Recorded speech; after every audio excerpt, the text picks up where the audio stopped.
All right, as you guys can see, Kubapi's back again, but he really loves the Mugen Train, so he had to get the theme back in there and out of his system. So I hope you guys enjoyed that little clip of that. I might keep it, or I might keep it in terms of other bloopers. We'll see. I actually have a lot of bloopers with you specifically. Now that I think about it, what a coincidence. Anyways, we also got. I don't know if you want to use your real name or not. Mr. O'Shea.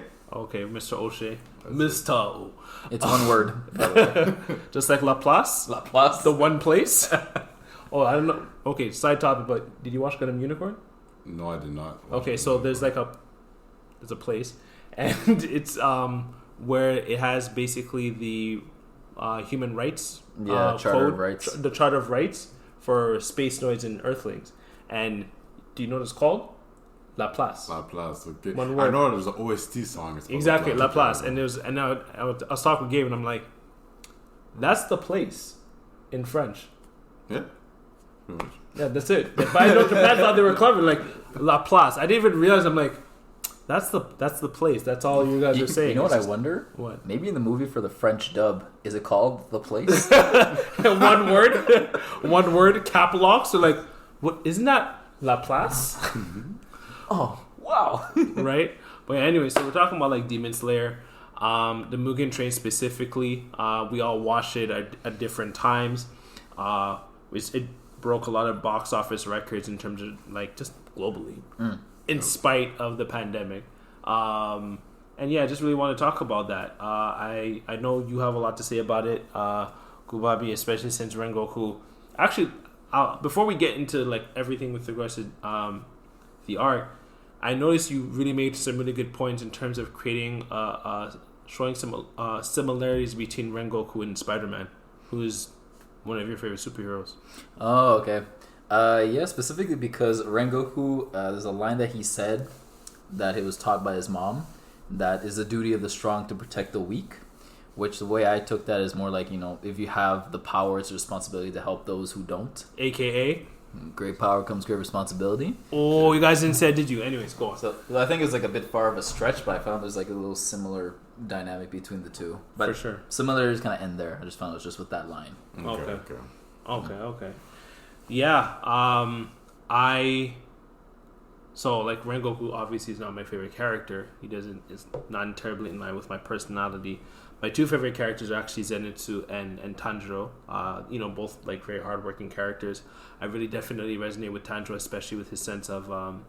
I talked about it before in like 2 different episodes now, but hopefully it doesn't get redundant. His sense of compassion / empathy and his sense of boundaries. Because it's not like he's not killing demons and cutting their heads off, but at the same time, he's able to empathize with them to the point where you remember like that. So his sense of compassion, empathy inspires me to be more compassionate, empathetic. So like, you remember when they went inside? I think there was their souls and everything. Yeah. And Tanjiro's basically this scene of like a typical anime opening. Yeah, it was basically an anime opening. When everyone's like walking and there's like this sky and water. Like, it was really tranquil, and they're just like, yo, this guy's so nice, I can't even kill this dude. He even like showed us where the consciousness was. Oh, you're looking for this? Oh, here you go. Take it. Right? It's like, wow. Yeah, I really connected with that a lot. The Zenitsu is more like that Rock Lee resemblance. Basically, like, you're exactly, because like, he just only good at one thing. Yeah, he practiced one thing. He goes like what was it like? The first form, I think he can quadruple it, if I remember correctly. He can go up to something like that. I think it was quadruple. Yeah, I was just like, yo, this character's sick. I did that one thing very, very well. Basically, like, I remember even like when I watched a movie, I was just like, could I watch it? Sorry guys, but I watched it online. And I remember watching when Zenitsu came in.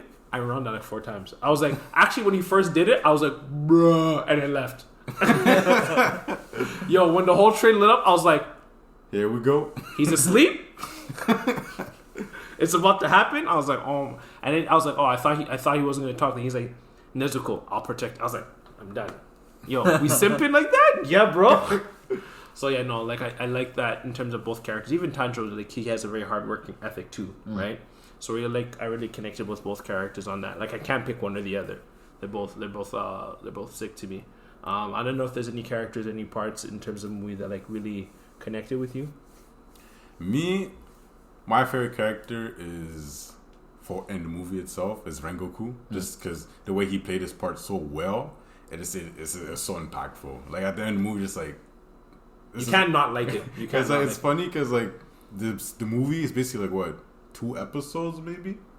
2 episodes, and you feel like he's been there with you for the whole damn show, right? So it's like, I remember when I first met Rengoku, I was 13 years old. Like, no, just begin the movie, man. Yeah, so for in the movie, that's my favorite character. My favorite character is coming more later on in the show, like the Mist Guardian. Oh, really? Yeah, he's one of my favorite. Miss. He has a weird name. It's pretty long, but is it the Snake guy? No, it's not the guy. The looks like kid, a child. The child. Yeah. The child. He has like a teal colored, like blade or something like that. Yeah. Inosuke. That's my other favorite character. Oh wow. Yeah. I didn't think you were gonna say Inosuke, but I wasn't sure. Yeah. Yo, that what beast form? Beast Fang, man. Beast Fang. Wow. Half animal. That's it. That's your guy. That flexibility. Yeah. I really enjoyed the movie. I thought it was really well done. I loved the pacing. I really enjoyed it. Yeah, okay, there we go. The movie was bittersweet to me because the movie was really good, stupid good. Like this really once again put UFO Table like on the map again. People like I've never seen quality action like this. Go watch the Fate Stay Night Unlimited. The Fate Stay Night Heaven Feels movie. The action's stupid. It's like it's unintelligent.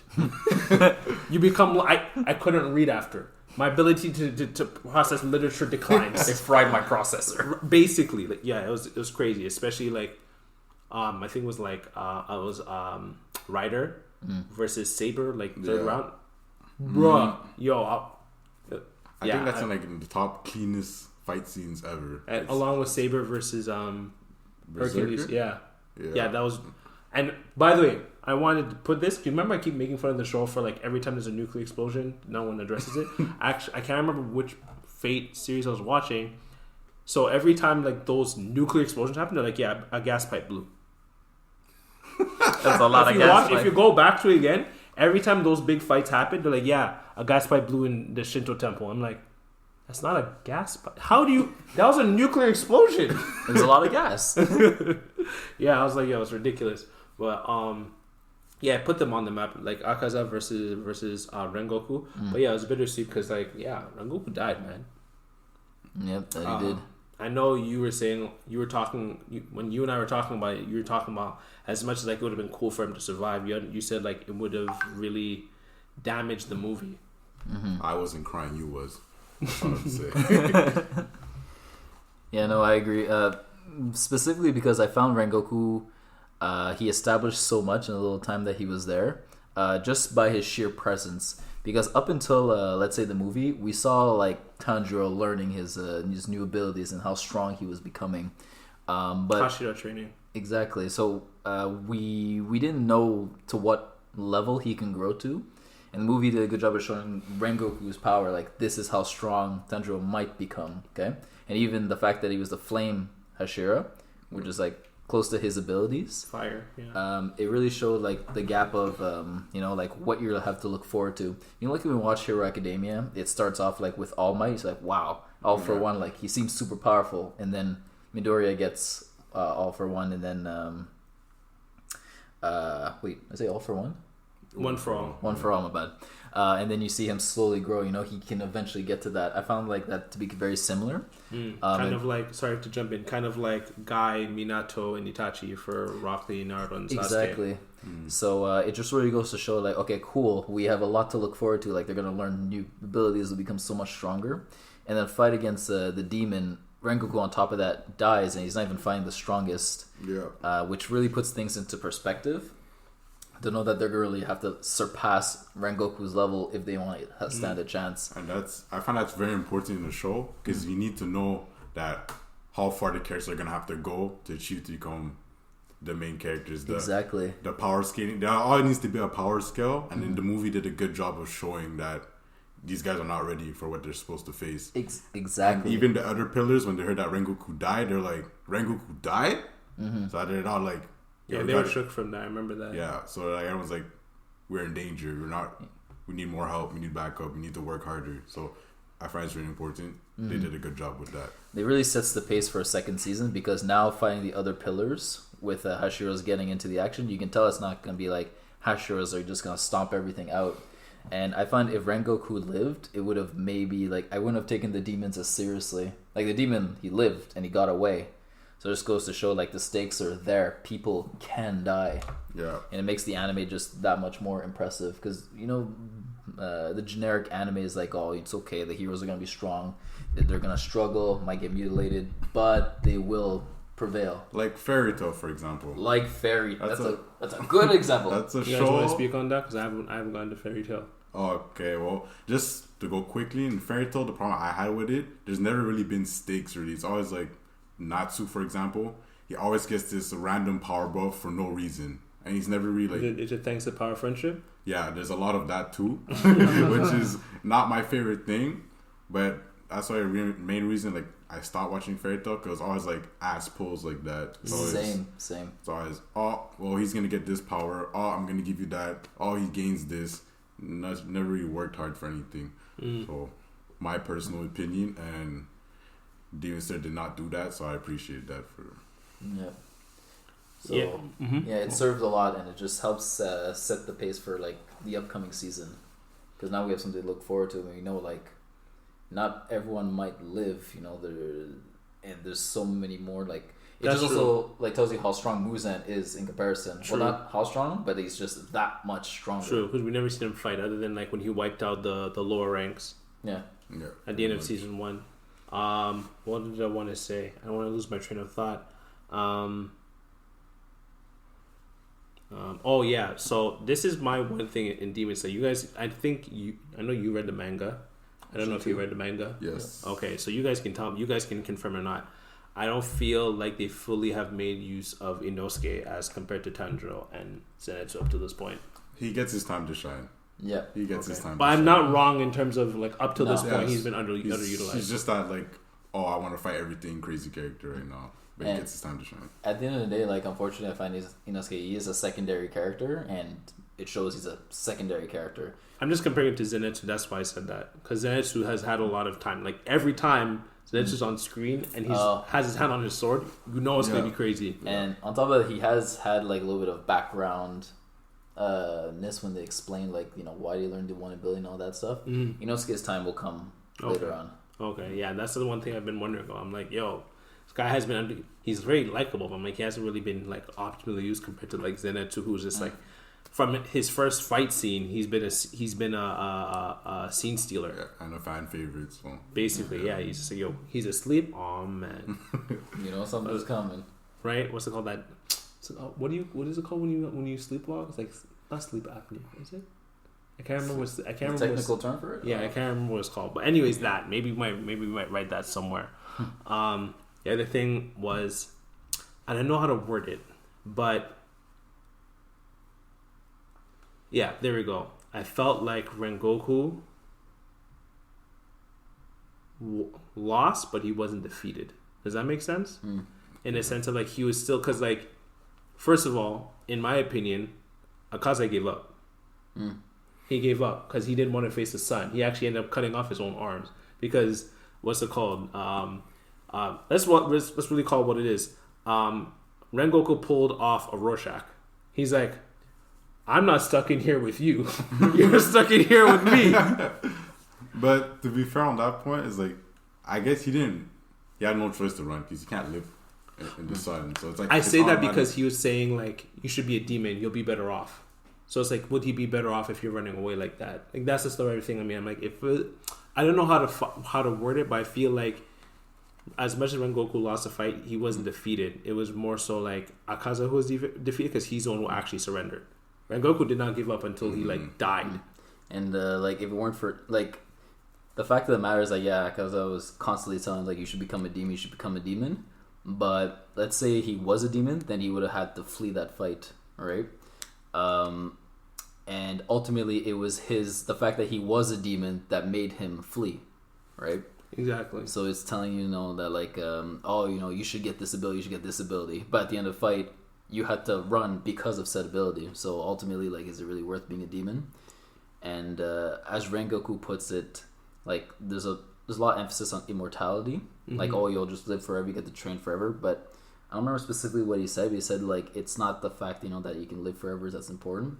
And the fact death gives life meaning. Yeah. And such. It was like a very different philosophy. And not because it was just not listening. It's like, well, you'll just be stronger. But ultimately, like, where did his strength get him? He wasn't even able to kill Rengoku at the time before the sun. That's true, actually. Yeah, like, no matter what he did, Rengoku was just like, no, I'm not dead yet. Yeah, you blew my stomach open. Yeah. I'm gonna flex my stomach muscles. I was just like, when he did that, I was like. But the thing is, because he was looking for an eternal rival, and he respected Rengoku's strength. So at the same time, he was fighting him, but he was trying to convince him to become a demon so he cannot kill him.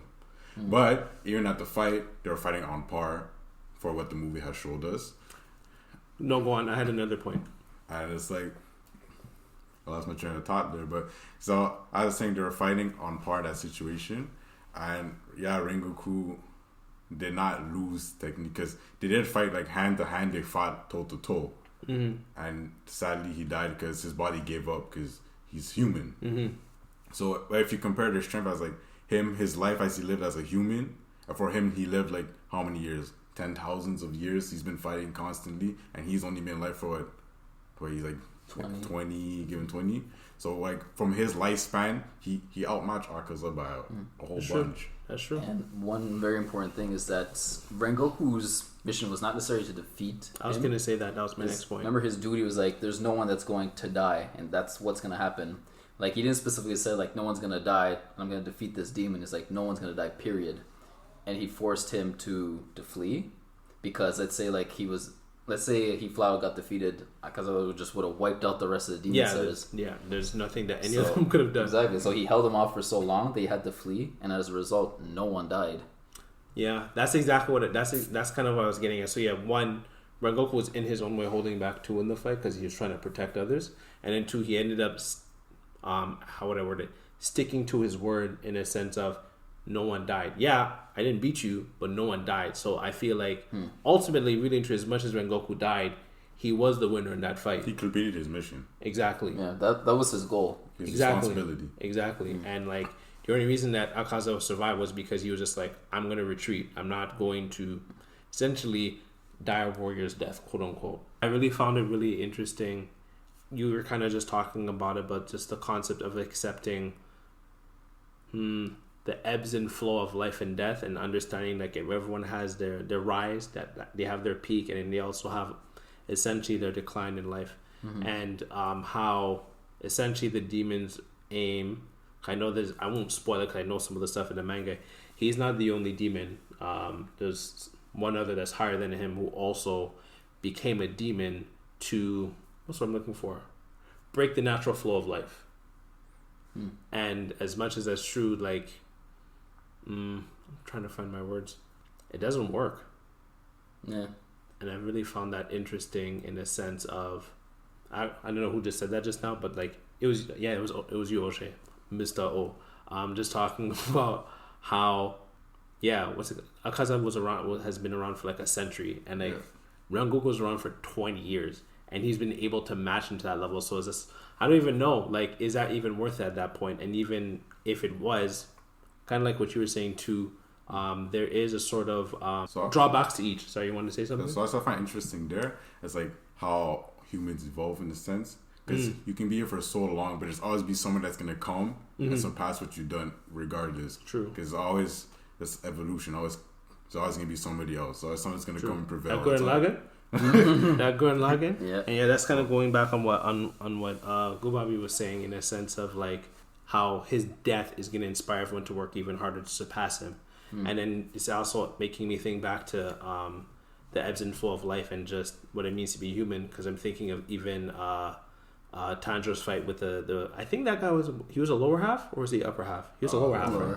Yeah, he was a lower half, and how Tanjiro was able to constantly surpass himself by like cutting his own neck to wake himself up every time. Like that's willpower, man. Yeah, bro. Yeah. He did it so many times that Inosuke was like, "Nah, you're awake this time, bro. You're actually gonna do it for real this time, right?" Yo, yeah, like that said so much about just their willpower to keep going, and also I'm trying to find my words again.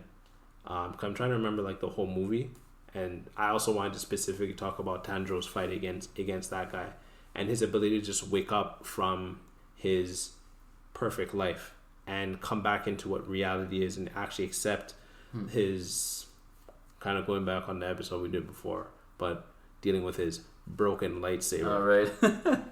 I don't know if did you play Star Wars Fallen Order? No, I have not played Star Wars Fallen Order. It was a good game. It is a good game. And we were just basically talking about trauma and how like that can affect, how it affected Cal Kestis, the main character of Fallen Order, how it affected his ability to move forward in terms of using the Force, because he never healed from like seeing his mentor die in front of him. Okay. So we kind of, and so they say it at the beginning of the game. Oh, okay. Yeah, so it's very well known at the beginning, because it's like after, Order 66, where all the Jedi get killed. Yeah. That it basically takes place, I don't know, like 10 years after. Yeah, something like that. Yeah, roughly 10 years after. So basically, just talking about that sort of stuff. The broken lightsaber, you'll get it when you play the game. I think I might have my copy still. But yeah, I really liked how they handled that. I really liked how they gave everyone time to shine, specifically Tanjiro in his fight, overcoming the demon and constantly cutting his neck. And then for me, like I said, his sense of compassion, empathy when it came to like his own world, I really liked that. I remember how Inosuke was basically attacking them in his, and then I can't remember Zenitsu's at all. It was the Nezuko dream. It's like you're my tots, and he takes like the clippers, the grass clippers, and then it's kind of like it was like kind of like a horror movie scene a bit. Vague. Oh yeah. I remember they were trying to run away from him. Yeah, right? Yeah, That was terrifying. Shout out to Zenitsu, that's my guy, yo. But yeah, so I don't know if you guys have any extra thoughts. I just really want to talk about the Demon Slayer movie. What really resonated with me, like I said, for me it was Tanjiro and his waking up of the dream.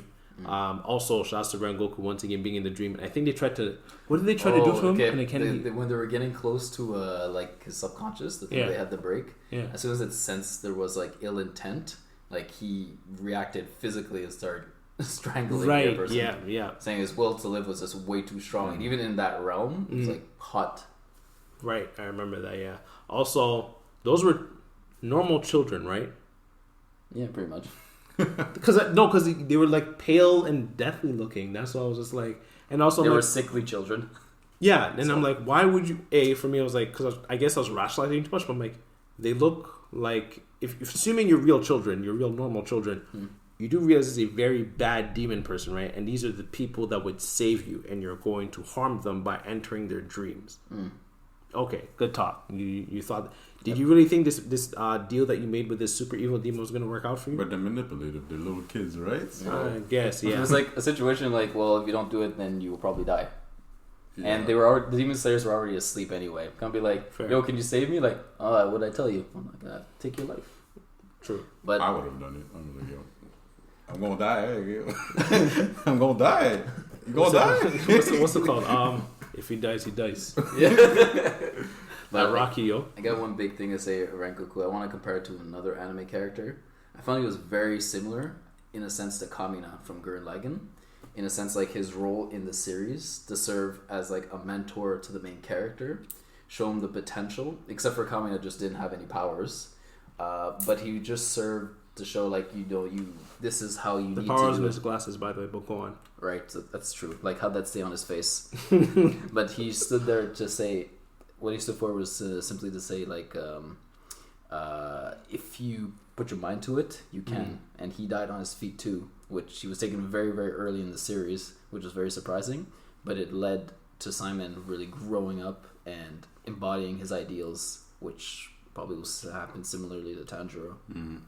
And another scene we didn't really cover from the movie, which I found was really interesting, was when they go into Rengoku's past and they talk about how he was trained to become a pillar like his dad. Yeah. But since his mom died, his dad didn't want to be a pillar no more. So like when his son finally made it, he didn't give it any approval, and he wasn't even happy for him that he made it so far.